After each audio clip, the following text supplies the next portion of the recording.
Take me to Tagus and I won't go to Vegas. Take me to Tagus tonight. Take me to Tagus, I'll forget about Vegas. Everything'll be alright. Wanna see Ricky Nelson sing. Wanna do everything. Wanna get my tummy full.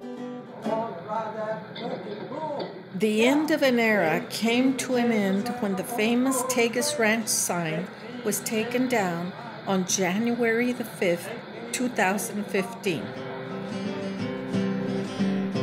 Dragon Man was a thing back in the 50s. Flirting with the girls as they walked by was so nifty. Do you want to ride in my car, sweet little missy? 'Cause Dragon Man was Tagus Ranch began in 1912 when a millionaire named Hewlett C. Merritt Sr. purchased Tagus Ranch. He expanded the original 3,000 acres to 7,000 acres. When I was about 6, maybe 5 or 6, Mr. Merritt, the old man, I don't know if he was the main, not but the senior or the junior, but his chauffeur would drive him in this long black car, and he would have bags of coins, of quarters, and he would go drive through the camp and just throw them to the kids. And there we are, all running after the quarters.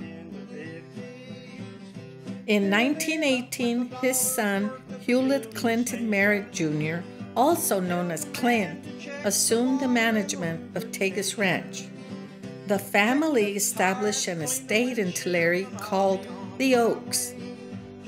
I'd been down to the mansion many a times and did minor things, and I worked for Mr. Merritt in Pasadena some, and he had an antique dealership that he went and bought a lot of things, and we would go and haul them in to his place. He had a place on Colorado Boulevard that had maybe 50 or 60 buildings full of antiques. And I and a couple more guys from the ranch would go down there and maybe stay 3 or 4 weeks, and we'd come back and go back again. So we spent quite a bit of time in Pasadena when we worked there. Tagus Ranch became one of the largest farms in the world. They developed their own Merritt peach variety, which was purchased by exclusive buyers such as the Waldorf Astoria in New York City. Tagus Ranch was the biggest in the world. Mr. Merritt started his raising crops, peaches, plums, nectarines, and he invented the train with ice to take peaches to New York. And he would get $200 or $300 a box. So it was well worth it for him. And then he noticed, hey, why not get an airplane and go to Japan, England, Germany, and deliver his crops? Again, peaches, plums, nectarines, grapes, and that's where he made his money. In 1918, over 100 men were hired to use the Fresno scrapers that were pulled by 400 mules to level the land and make it suitable for growing crops. My family lived mostly there in the time of the Depression. My dad, I say, was a foreman of all of it. He had to hire and fire a lot of people there at that particular time because of the conditions, of the working conditions. I was noticing here in this pamphlet, they showed all these horses that are here. Well, my dad was part of working on a team that leveled a lot of the land there in Tagus Ranch back in those days. And even it had one time the horses got spooked and they ran over him, but he still continued doing his job. North of the Tagus Ranch restaurant now, and there's a creek there. The creek goes under 99. Well, that's where my dad would go under with the caterpillars. And a lot of times if there's a flood, the sand would come off, so they'd have to send 8 or 10 workers, and when it get down low enough, they'd have mules with Fresno scrapers pulling it out. They used that to go with their tools back and forth under that. And every time I cross it, I said, I've been under that.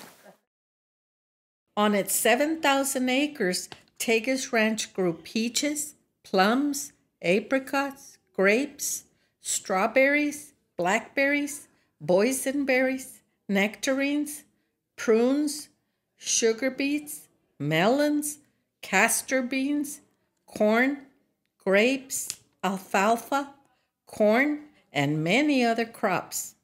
And we picked a lot of cotton.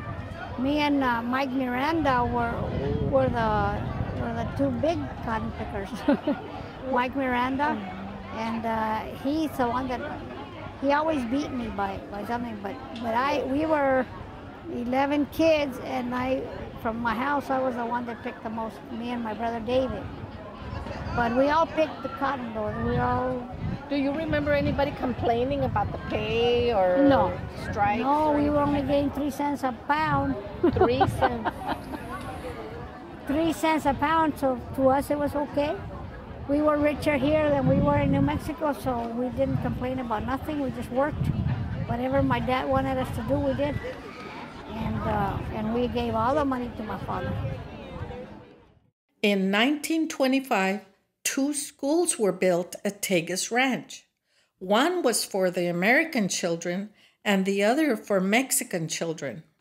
The schools were eventually integrated. What school did you go to at Tagus? Enterprise. Do you remember any of the teachers there? At Ms. Jackson's a teacher. And I don't remember, 3 Booker girls, this had told me about, 3 colored butcher girls is all I remember going to school, because I didn't write anything on that saying it. Tell us about your report card. Oh, yeah, I made on my report card, I brought it in. Well, my mother, she never would sign my report card, so my dad said, I see you made straight F's. And I said, yeah, Dad, that's fine. So he signed it every time he'd sign it.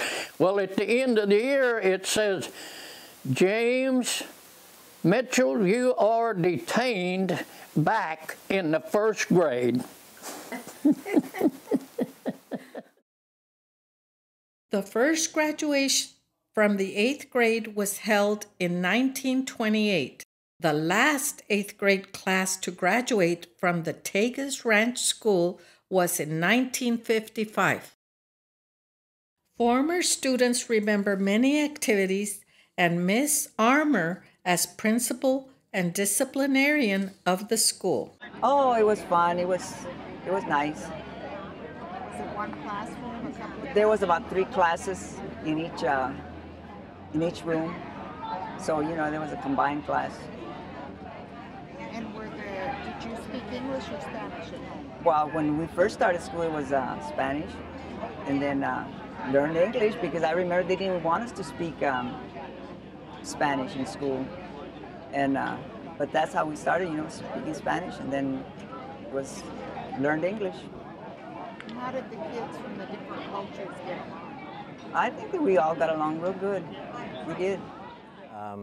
At the school, we'd go to school, and at 8 o'clock in the morning, and somebody would ring the bell that was on a bell tower with a big rope, and that was the biggest nice thing to get to be picked to ring the bell whenever the class was to start. Somebody would ring the bell, and then you got to go inside, the class would start.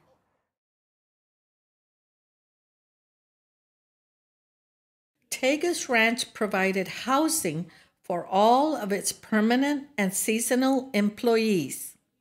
In order to accommodate up to 2,500 workers, some families had to stay in tents. We first lived in the tents for just a week or something like that, a few days. Then we lived at Camp 9, Camp 6, Camp 1, and last camp we lived in was 11. There was 10 members of my family. I had 4 brothers and 3 sisters, my mom and dad. There were 14 camps at the ranch. Cabins had 1 to 5 rooms, but many were as small as 150 square feet. There was no indoor plumbing and electricity was limited. Oh, just a cabin, just one room. One for the kitchen and the other one for bedroom, you know. But yeah, we just had two cabins, you know, across each other. And one was a kitchen and the other was a bedroom. We all slept in the same room. So how many people were sleeping in that bedroom? I'd say about, well, my youngest sister, she was born here in Visalia, so there's 8 of us. And 7 kids and my mother and father, 10. So all 10 of you slept in the same room? Same room. Well, maybe my mother and father, I think maybe they had a bed in the kitchen, you know, like a cot, and that's where they slept. But no, we all slept in the same room. 3 or 4 in one bed. Single beds or double? Double. They were double beds. And was there a bathroom there? Outside bathrooms. So you look back and go, how did we do that? Pardon? But you look back and wonder, how did we do that? I know it, yes, I do. I really do. But we did it. I mean, you know, we were poor, but we didn't know any better. I mean, we didn't know. It was just a fun life, really. During the 1930s and the Great Depression, people came from Oklahoma, Arkansas, Texas, and Mexico to find work.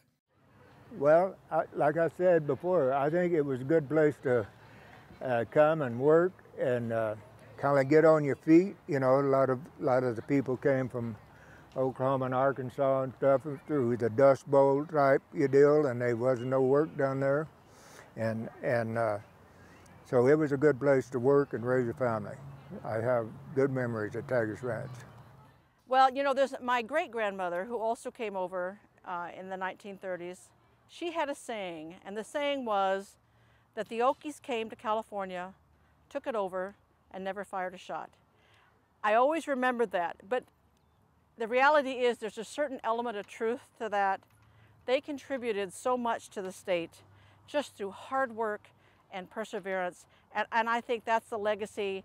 I'll speak for myself, I feel as if I stand on the shoulders of some amazing, oh, I'll start to cry now. Excuse me. I stand on the shoulders of an amazing group of people who gave everything, who gave their blood, you know, to just to live. And they contributed so much to California. I mean, now we are generations out, but I still remember that, and I hope that I can carry what I learned from them on to my own children and my grandchildren. So, oh.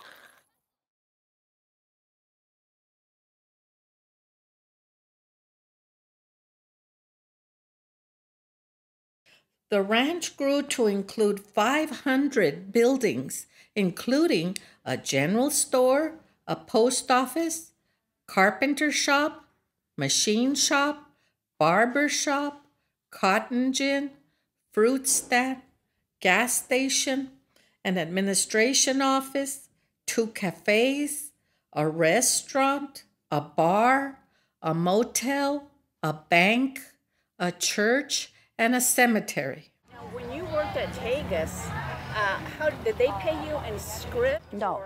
By that time, they were just paying in regular money. Now, when my father was working there, you know, in the the late 30s or the early 40s, that's when they used to use the scripts, because they had this general store there, and they wanted them to leave some of the money there, because you couldn't use it in town. You had to use them there at the store. Can you describe the general store? Do you have memories? The general store was a 2-story building, big store. It looked like a mansion, you know, with those pillars in the front. And they would have upstairs, I remember going up the stairs, it was real squeaky, and you know, we were always like scared that it was gonna, we never used to see two-story buildings, and it was just like a thrill for us to climb up the stairs and feel that squeak of the floors. And they used to have everything there, furniture, groceries, and then on the outside they used to have a post office, a big old thing where you had the mailboxes. The younger residents of Tagus Ranch formed a baseball team and called themselves the Tagus Tigers. Residents cleared the fields for the teams to play. We used to play a lot of baseball out there in Tagus. I was one of the players. So I got some, I don't know if you can see it from there, but I'm going to take some pictures of some of the players. And the Tagus Ranch, they started, I don't know, but before I did, and they had a lot of good teams, a lot of baseball players in Tagus. And they even make the field up there on the fields and the ground, you know, where they had cotton and everything, they knock everything down. And they used to make a field for us so we can play baseball. So there was two of us that we made it to play pro. One's named Matt Lopez and myself. So that's really happy that I was there in Tagus because, you know, playing baseball with all my friends. Workers were paid in script or Tagus coins and cash until the federal government issued an order to cease payments and stop using script money. Now, we got tokens. I'm pretty sure we didn't get tokens till 1938. But you've taken some of your paycheck in tokens, and then the merchants in Tulare got mad because they were spending money out there on their store, Tagus Ranch store. And they turned them in to the government, and the government made them get rid of it. But I don't actually, my brother has the tokens. And I called him, but I think he probably got rid of them somewhere, but I've seen them. In 1933, Tagus Ranch experienced a workers' strike for higher wages than 15 cents an hour. This was part of the Pixley riots that spread across the San Joaquin Valley and involved over 15,000 cotton pickers. The strike closed down Tagus Ranch for 10 days, and workers were given a 10-cent raise, making the new wages 25 cents an hour. John Steinbeck traveled around Tulare County in 1936. He interviewed labor leaders and used this background for the characters and events for his novel, In Dubious Battle. In 1939, he also used Tagus Ranch as the model for the Hooper Ranch that was an important setting in his novel, The Grapes of Wrath. What was the ethnic makeup of Tagus Ranch at that time? Oh, God, I don't know. It probably run 60% Spanish, I guess, and the rest of it between the southern states where there was all the Dust Bowl and everything. You were making 50 cents a day there, and you could come out here and make $2 or $3 a day, so they loaded up and come out. And how did all the ethnic groups get along? Well, they got along pretty well. There was very little trouble in there. I mean, you were all mixed in together. You had to get along, you know? I'm just an Okie transplant. I've been there, I've done that. I've lived all over Tulare County. I came west one year just by chance. I picked peaches at Tagus Ranch. During World War II, the Bracero program began in 1942. These workers were referred to as Mexican nationals and were stationed at Camp 2 at Tagus Ranch. Adelina Cortez was the cook for 200 to 400 braceros. She worked from 4 a.m. to 8 p.m., 7 days a week. Often, there was a friendly rivalry between the young people of the city and those of the ranch. In 1945, Gloria Cortez McLaughlin was chosen to be the queen of the 16th of September parade that was held in Tulare. Gloria was 16 years old, and it was very special that the queen was from Tagus Ranch. My dad was a straw boss on Tagus Ranch, run crews. I remember the first time that they had the Bracero program came into California. They had brought in laborers from Mexico. My dad come home and was telling my mom that he had 3 Jesuses in his crew. He had never heard of Jesus, so he didn't, he thought they were Jesuses. So anyway, that some of the memories I remember of Tagus. A German prisoner of war camp opened at Tagus Ranch in 1944. There were 250 to 500 prisoners at the camp under the supervision of an armed military unit. They were used as laborers picking fruit and cotton. They felt they were treated well, and many of them did not want to return to Germany when the camp closed in 1946. Yes, there were prisoners of war, yes, and they lived in tents in Camp 11. They had it all fenced off, and they made their camp, their tent camp. It was a tent where they used to play baseball, because Tagus Ranch also had a baseball team, girls and men's. And I think they got some trophies out of that too. You know, they're good players. But the Germans, yes, they went out to work in the fields, but like I read in the paper, like it said, it's true. They didn't get very much work out of them. But we'd see them when we'd walk to go pick the boysenberries. And they ate separately. Oh, they didn't mix with the people. No. They were guarded. They were guarded, yes.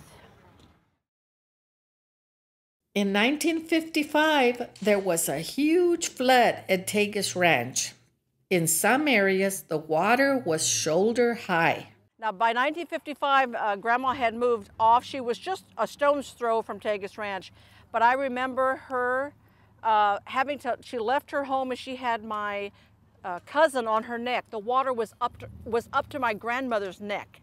And she waded out to get to the highway, which was higher in those days, and my cousin was on her shoulders. And I also remember that my dog that I love so much, she got lost, but they found her later. But yeah, I very vividly remember that because of the stories and what she endured. The water was running under our house, maybe 6 or 8 inches. National Guard was out there at 2 or 3 o'clock, and my wife was up, get up, get up. I said, well, this is all flat ground. Said, you going back to bed? I said, and I never did get up. But it was just all flat land. There's no way you could have been flooded out there. Hewlett C. Merritt Sr., the owner of Tagus Ranch, died at the age of 83 at his estate in Santa Barbara in 1956. He left an estate valued at $6 million to his heirs, and he is buried at the Pasadena Mausoleum. In 1957, the Pacheco brothers farmed a large area of Tagus Ranch. Fire destroyed the Tagus Ranch restaurant in 1958. It was valued at more than $250,000. It had been decorated with furniture and art objects from the Merritt Mansion in Pasadena. The restaurant building was a total loss. I've seen in that old theater at Tagus Ranch, I've seen with my own eyes Hank Williams Jr., Mel Tellus, the Coasters, the Drifters, the Platters, Johnny Rivers, and then a lot of local bands played there. So I have heard that Ricky Nelson owned it or owned part of it. I saw Ricky Nelson perform, but I'm not sure it was there or at the Holiday Inn in Visalia. But anyway, did I say Ray Charles allegedly had performed in that building. Ray Charles, but I didn't see him. I just saw all the rest of these guys. In 1959, the Merritt Manor in Tulare on Oak Street and Merritt Avenue was taken down to build the Tulare Elks subdivision. The old Montgomery house, the Merritt house, in the museum they say they razzed it. They did not. We moved the upstairs in 3 pieces. It went to the Cutler area. And, but the bottom floor, we had to remove to lower the top floor, and that's the story on that. I've been to the Cutler area numerous times trying to find it. And you know, when we moved something back then, they'd tack on a room or such, and you couldn't recognize it today. Some well-known celebrities who had ties to Tagus Ranch include Sam Innes, who won a gold medal for discus in the 1952 Summer Olympics, Roy Rogers, a cowboy singer and actor, Richard Deacon, an actor on the Dick Van Dyke Show, Alfred J. Elliott, congressman at Tulare County Board of Supervisor and the Tulare County Fair manager for many years.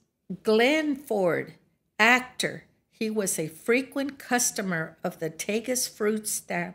Gene Shepard, singer-songwriter, who was a pioneer of women in country music. And John Steinbeck, a world-famous author. In 1981, the Tagus headquarters building was demolished because it was a target for vandals. Also being demolished was the ranch store and several other buildings. Only the motel and restaurant remained. Greg McDonald purchased the Tagus Ranch restaurant for $500,000. For the next 14 years, he worked to make the property into a theater and nightclub. Popular musicians played at the club, and it became famous within the music industry. Art Browning, who still lives in Visalia, also helped as manager of this nightclub. It closed in the late 1980s. In late 2000, Tulare dentist and farmer Sarjeet Mali purchased the remaining 364 acres of Tagus Ranch. The last visible reminder of the world-famous Tagus Ranch took place with the removal of its sign on January the 5th, 2015.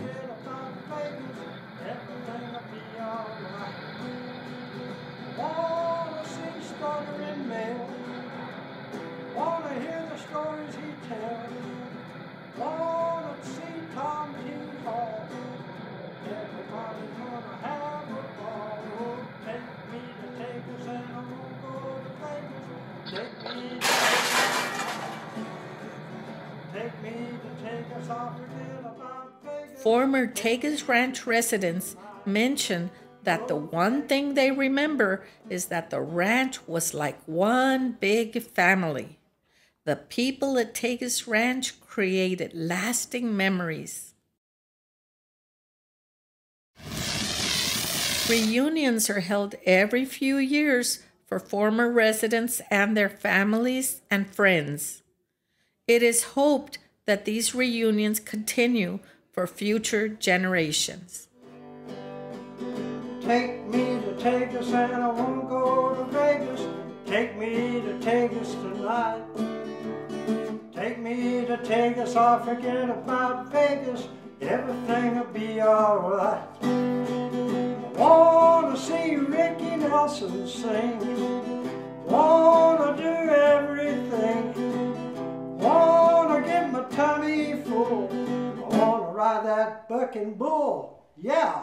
Take me to Tagus and I won't go to Vegas. Take me to Tagus tonight. Take me to Tagus, I'll forget about Vegas. Everything'll be alright. I wanna see stuttering Mel. Wanna hear the stories he tells. Wanna see Tom T. Hall. Everybody's gonna have a ball. Oh, take me to Tagus and I won't go to Vegas. Take me to Tagus tonight. Take me to Tagus, I'll forget about